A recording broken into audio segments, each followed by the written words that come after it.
周星驰、冯小刚时隔20年再度狭路相逢，影坛巨大冤家迎来宿命碰撞。一边是周星驰的功夫女足几乎零宣发空降，靠着观众心里那份欠星爷一张电影票的情怀撑场，首日票房就冲破2亿。另一边是冯小刚的抓特务，号称请了半个娱乐圈的明星帮忙吆喝。北京的兄弟姐们儿，爷们娘们儿能不能给走个面？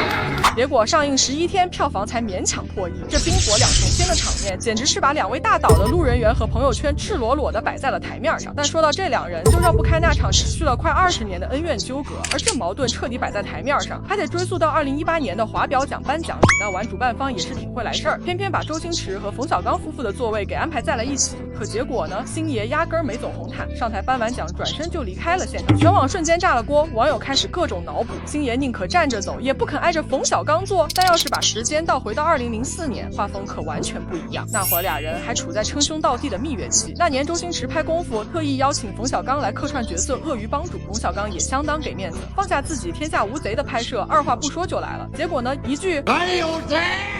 还有王法？还有法律吗？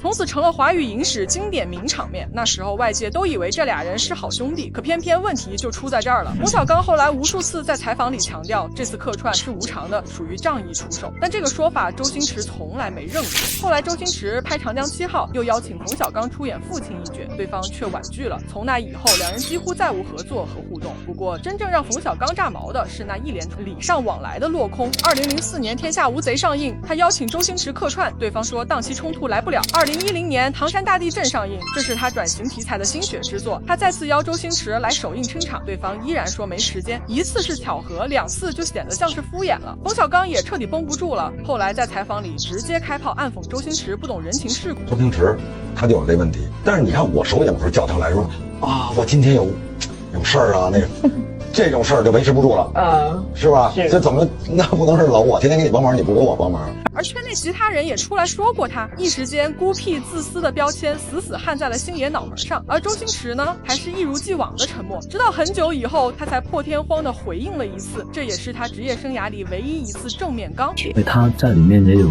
演出，还有他也有分红。